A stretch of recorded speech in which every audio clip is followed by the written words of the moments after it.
Okay, so let's learn a formula for finding solutions to quadratic equations. We started lesson 16 yesterday. We'll finish it today, right now.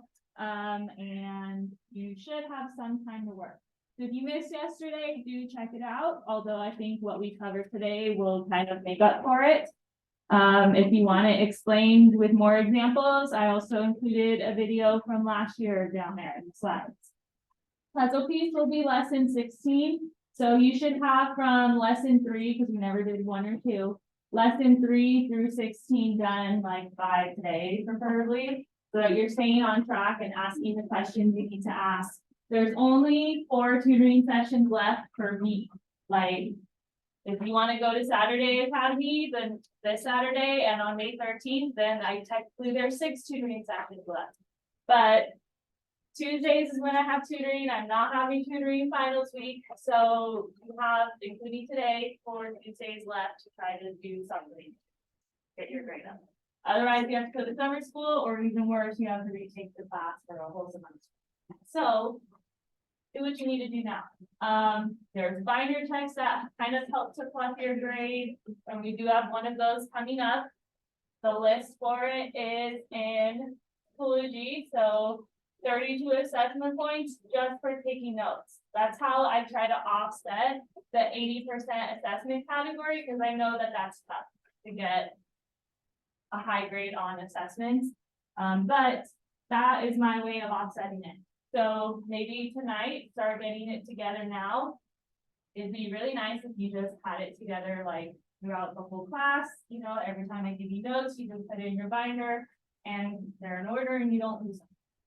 But if you were absent, they're all in Schoology. You could copy them directly from there onto your own paper. You don't need the papers that I pass out. So that is on you, your responsibility. And then I just check them to see that you have taken notes and times that number by 2, however many pages you have, and then I put that in the assessment. So if you have all the pages, that's like 32 assessment points. So get that together. I plan to check it this Friday. So start getting it ready. And the study materials are all in Schoology. I usually won't put them in the folders until we get to testing week. So next week is testing week. Right now, the materials are just like on the very first page when you click on algebra. It's not in a folder. Looks like this. You have your study guide that helps you with the illuminate portion, that 100-point portion. All we did for that is change the numbers. So if you know how to do those problems, then you're ready for the illuminate portion. Then you have the practice constructed response test. I have not passed that out yet. I do have printed copies though. I plan to give it out Friday for you to work on, but you're always welcome to do it on your own paper and submit it early. Then anything else missing from Unit 7 should be your priority after that. So questions on anything I don't know. All right, we may or may not actually have a quiz. I might just say, you know, it's close enough to the test that we don't need another quiz. But, you know, testing next week on Tuesday for our Unit 7 test. Arguably the hardest test all year. So just do your best. We do have a plan to retake that Thursday, but don't plan to fail. Plan to do really well the first time. That way, if you do better on that second time, then it's just extra. All right. So yesterday we did the warm up. I believe in this class we finished it completely, right? Yeah. Okay, great. So if you missed that, go back and watch the video or look at the notes. Really, we were just practicing what to do when there's a plus or minus in there. So what you do is you separate it into 2 problems and solve them separately. And all of that is preparing us for what's called the quadratic formula. And I think we just briefly talked about it yesterday, but here it is again. So this formula, I won't make you memorize it.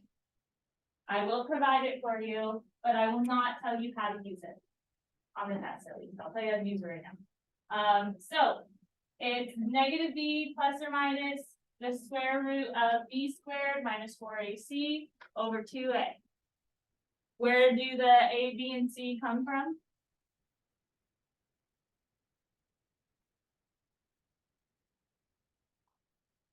No clue? Earlier, someone said it was like the diamond method, which is true. Like when we did the diamond method, there was an A, B, and C in there. And it was always numbers, never letters. Where do the A, B, and C come from?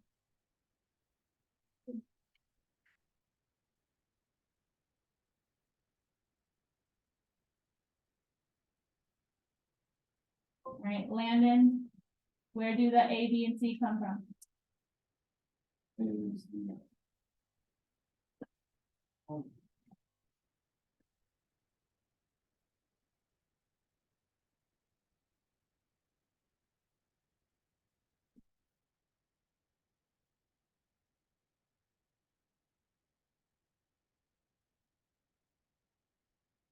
All right, Christina, where do the A, B, and C come from?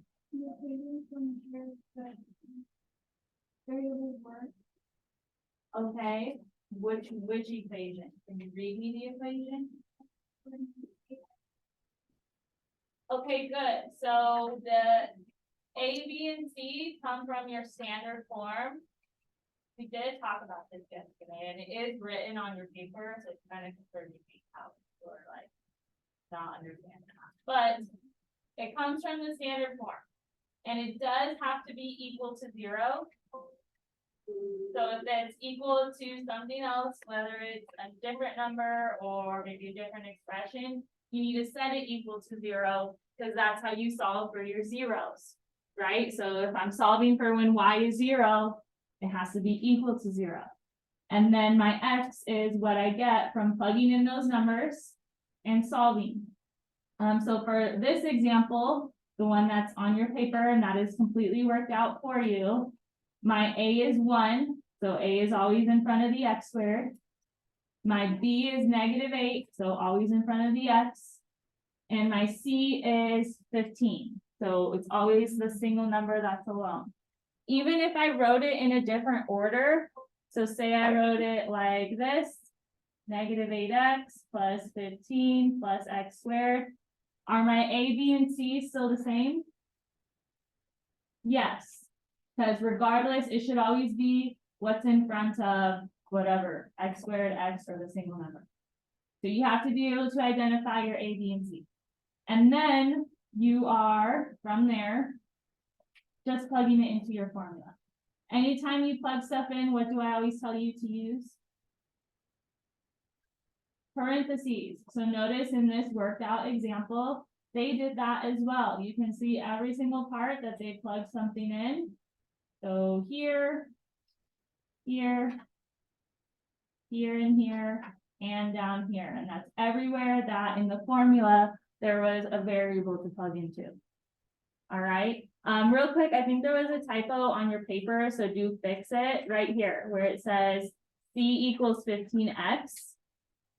1, it doesn't, it's not a 15x. And 2, your A, B, and C should only ever be numbers. It should never be a variable.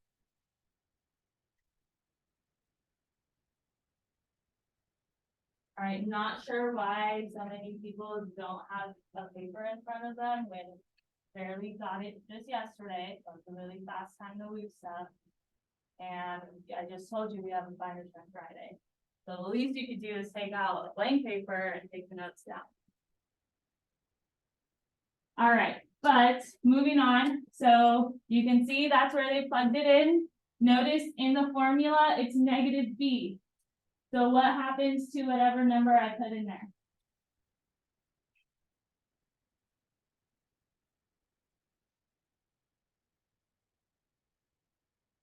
What was that?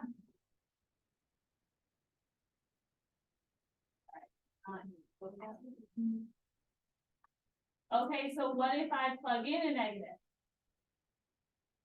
Would it still be a negative? What happens when it's a negative number? Turns into a positive. So anything I plug into this b, the negative b, is going to have an opposite sign, as you can see what happened here. All right, negative 8 is actually positive 8. And then the rest is pretty normal. You just plug it in. Again, don't forget the parentheses and then simplify. This whole portion right here, that's underneath the square root symbol, I would just put that in my calculator and save myself the trouble of knowing my order of operations. So highly recommend you do that too. But you can simplify it, like negative 8 squared is 64. Negative 4 times 1 times 15 is negative 60. Subtract those, you get plus or minus square root of 4. What is the square root of 4? 2. And then you get something that looks like this, which looks similar to what we have in the warm-up. It's not exactly the same, but you guys know how to solve it when it's all of this stuff. We did it in the warm-up just in case I'm interested. Questions? So how do you get the numbers like on top of the like? On top of the, what do you mean? Like on it, it's on top it has a 2 and Oh, okay, because in the formula, it was over 2 times a. So in this given equation, the a was 1, so it becomes 2 times 1. And then that's what my denominator is. All right, good question. My favorite is anytime there's a formula in math, because all you have to do is plug in numbers. So that's why this method is probably my favorite, because you don't have to memorize a whole bunch of steps. You don't have to worry about anything not being factorable, because even if my answer is a non-perfect square, I can still simplify it with this method and it'll work out nicely. So that's one worked out example for you. Let's do one together. So a different one on the backside. So that formula is on your front page. I'll rewrite it over here so that you don't have to flip back and forth. But negative b plus or minus square root of b squared minus 4ac over 2a. All right, in college they make you memorize it, just so you know. But it's actually not that hard. Once you do some more math, you'll see that it's really just 2 different equations put together. All right, but that's my formula. You just have to be able to identify in each problem your A, B, and C. So like in my very first one, this one, what's my A? Don't tell me, let me call on the table. Table 7, what's my A in this one?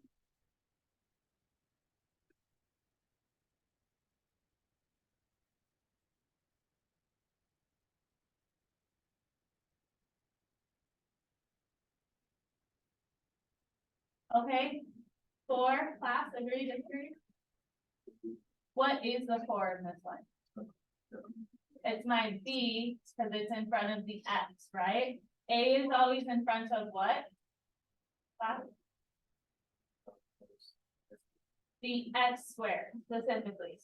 So not just any variable, the one that's the variable squared. So try again, table 7, what's my A going to be? 1.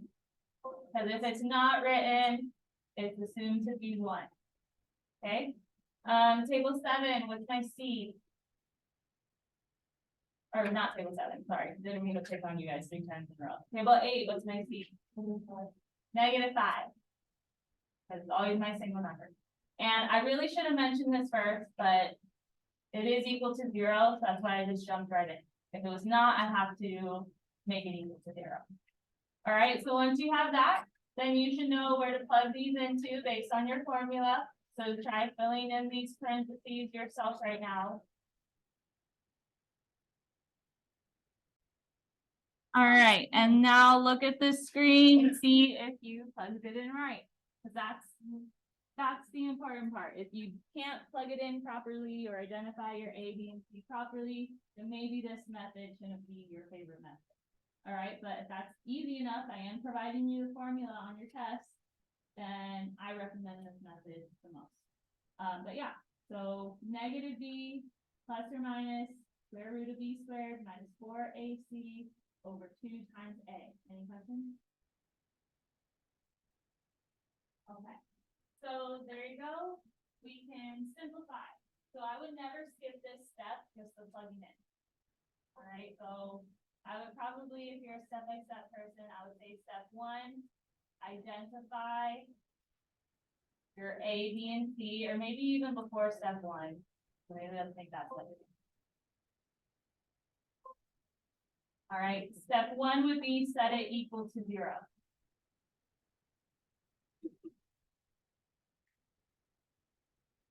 Step 2 would be to identify your A, B, and C. Step 3 would be to plug in into the quadratic formula, which will be given to you. And then step 4 would be to simplify.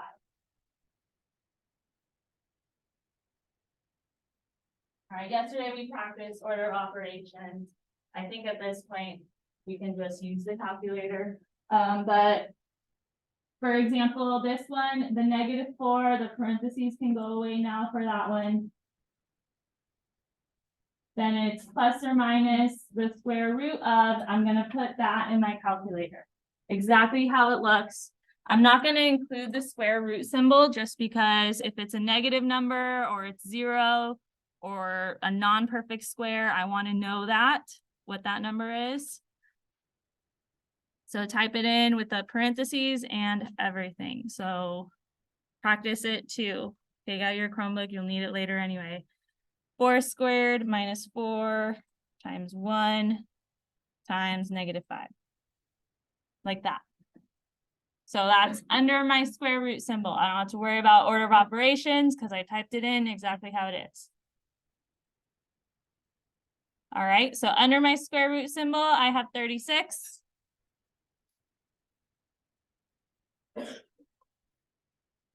And then what's 2 times 1? 2. All right, once I have what's under my square root symbol, I probably suggest from here breaking it into the 2 different problems. By the way, what is the square root of 36? So I have it where it's -4 plus 6 over 2. And then separately, I have it where it's -4 minus 6 over 2. Unless you're square rooting 0 or a negative, there's always 2 solutions. You need to find both. So it's -4 plus 6. 2 over 2, which equals what? So one of my x's, zeros, whatever you want to call them, is 1. And then down here, -4 minus 6 is divided by 2, we get -5. So then my other 0 x-intercept, my other solution is -5. Questions on the one we did together? Okay. Try the next one. I'll check in about a minute just to make sure you plugged it in the right way. But try the next one, start to finish. Make sure it's equal to 0. Identify your A, B, and C. All this stuff. Plug it into the formula.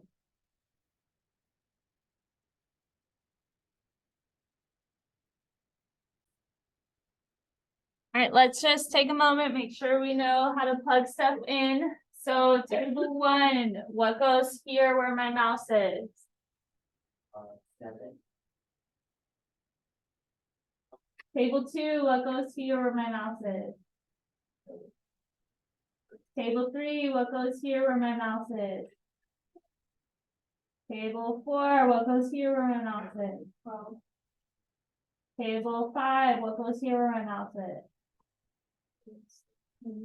Okay, very impressive run. My first hour, it was kind of painful. But really, all you have to do is identify your A, B, and C. Even if it was written in a weird order, like maybe backwards, I've seen that before. You should know A is always in front of the x squared. So in this one, my A is 1. In this one, B is always in front of the x. So it's 7. And C is always the single number, and this one is 12. And then formula right there, use parentheses each time. You plug stuff in. All right, if you're not done simplifying, I'll give you a little bit longer, just making sure if we made a mistake that we fix it. All right, what goes under the square root symbol when you simplified it?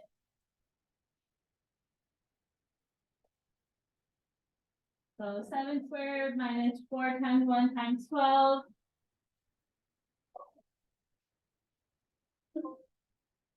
What did you say, Jalen? 1 is what it should be. I suggest using a calculator, but if you simplified it by hand, we'll just make sure you did it right real quick, but this is it. That's all you have to do for that part. Put in the calculator. And then, but if you did simplify it by hand, what's 7 squared? Not 79. 49. Do you subtract first or multiply first? So you have to do -4 times 1, which is, and then -4 times 12, which is, and that's why 49 minus 48 is 1. But again, I say just save yourself the heartache and put in a couple. And then from there, what's the square root of 1?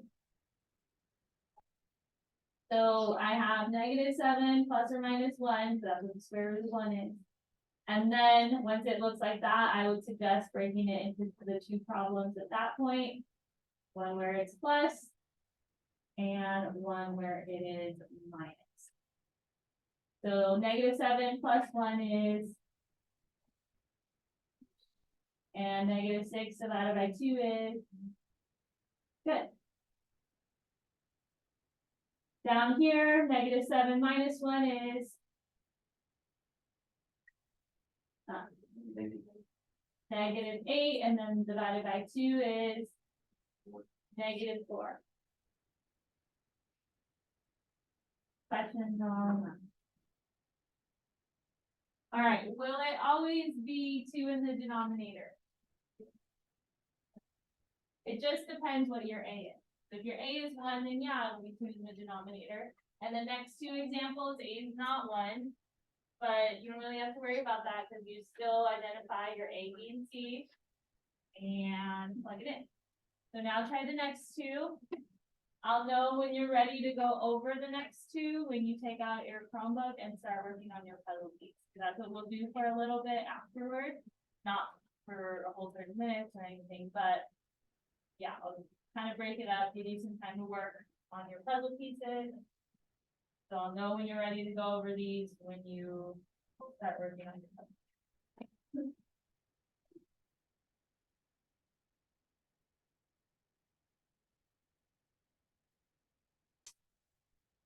For the third one on your paper, we have to first make sure it's equal to 0, and it is. And then identify your A, B, and C. So for the third one, what's my A? 9. What's my B? -6. So the signs do make a difference. And then C is, okay, good. This time they didn't have you just fill in the blanks. So hopefully, you know, anytime you plug stuff in, you need to use parentheses. Because I have a -6, I'll simplify that in the next step. Plus or minus square root of B squared, so -6 squared, minus 4 times 9 times 1, because 9 and 1 were my AC, so -4 AC. All over 2 times A, which is, or A is 9. I would not skip that step. I know there's some you could probably do in your head right away, but I would not skip that step because that's how you make silly mistakes. Then you simplify after that. The questions so far? All right. So then -6, what happens to that? And then it's plus or minus the square root of, what'd you get when you put that in your calculator? Is that what it was for that one? Let me double check. But everyone else, you should be able to answer what you got under that. Because all you have to do is put in the calculator. That's it. So let's see. I have -6 squared minus 4 times 9 times 1. I get 0 for that one, for this third one. Okay? If you didn't put the parentheses around the -6, it would have showed you that it's a negative number, and it's not. It is 0. So it's not no solution for that one. It wants you to find the square root of 0. Questions on that? That's why I have been telling you all year, the parentheses are important. Over 2 times 9, which is, okay, good. Now, what's the square root of 0? 0. And the plus or minus is in the formula, so I'll write the plus or minus, but if I were to break it into 2 problems, 6 plus 0 and 6 minus 0 is still what? So I don't really need to break it into 2 problems. Whenever I square root 0, that problem has how many solutions? 1 solution. All right, but yes, because 6 plus or minus 0, so it's gonna be 6. And over 18, do I want you to give me the decimal for it? No, because 6 over 18 is 0.3 repeating. It's not an exact decimal. It goes on forever. So just simplify the fraction. That you could still use decimals for. What does it simplify to?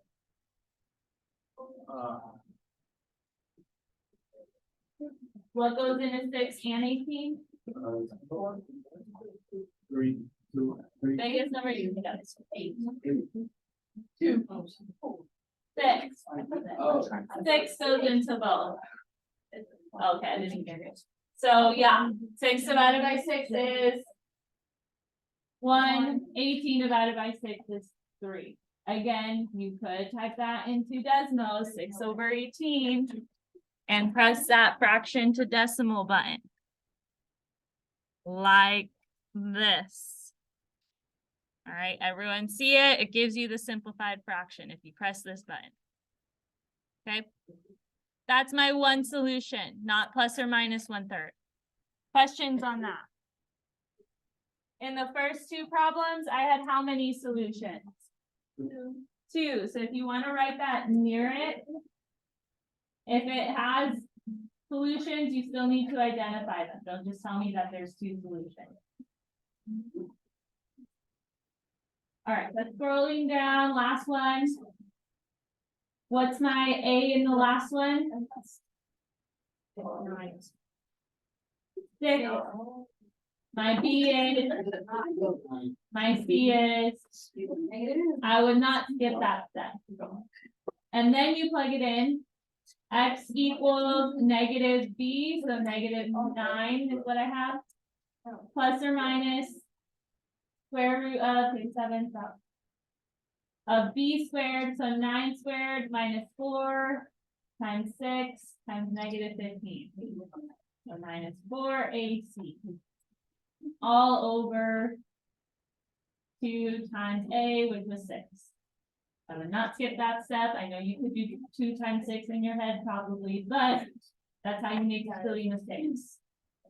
So -9, there was no double negative there, so I can make that parentheses go away there. Plus or minus, what was under the square root symbol? When you put that in your calculator when you tried it?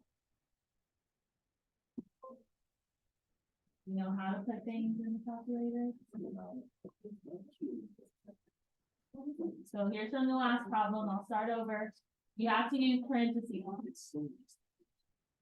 So 9 squared minus 4 times A, which was 6, times C, which was -15, like that. That's how you measure. I get 441.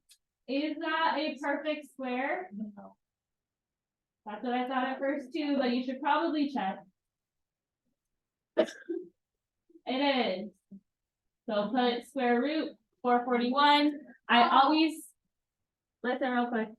I always want to see what that number is, because if it's a non-perfect square, then I need to simplify that radical. But in this one, it is a perfect square, so I'm going to replace that with 21.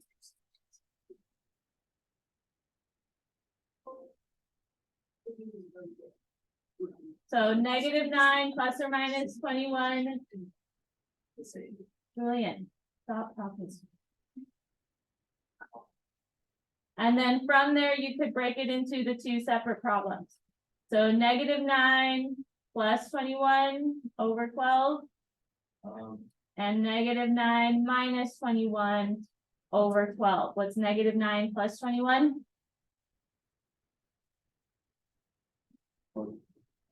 Not 20. Oh, 12. Over 12 gives me what? 1. -9 minus 21 is over 12. You could try simplifying it yourself, but always maybe double check in the calculator. -30 over 12 is -5 over 2. That decimal you probably actually could give me because it does end. But -5 over 2 is the fraction.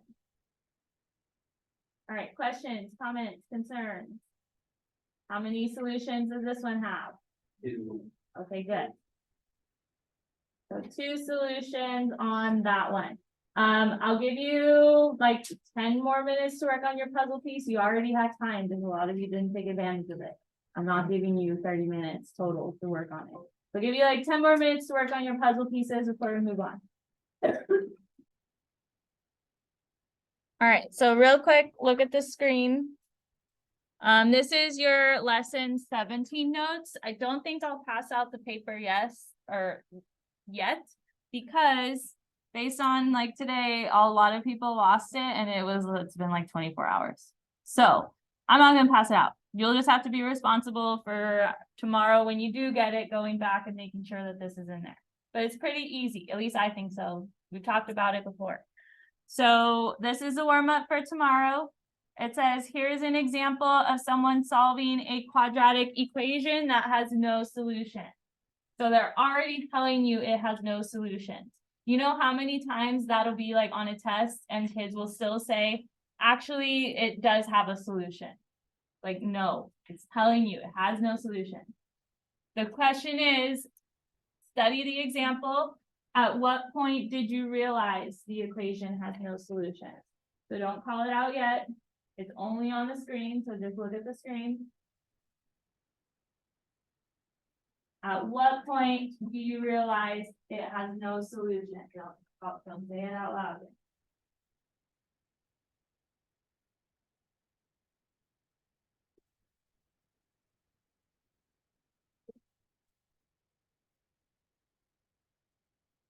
All right, volunteers. Brian? On the last step, and that's the one which a negative, like there is no square root of negative. Perfect. That is exactly right. We talked about it the other day.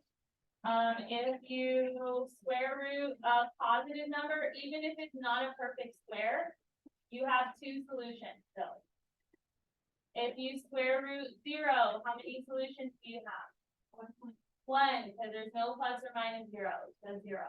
And then if I have it where it's square rooting a negative, how many solutions do I have? No solution. Yes, 0 solution. So that point, you realize that it's trying to make you square root a negative, you can be done. You could say that one has no solution. Not every single problem is like that. Once I tell people that, they just put no solution for everything. But that is why. Because you cannot square root a negative. Like, could I ever square a number and get a negative as my answer? So that's why you can't square root a negative. Yeah, well, I'll give you the note tomorrow. Talk about this again.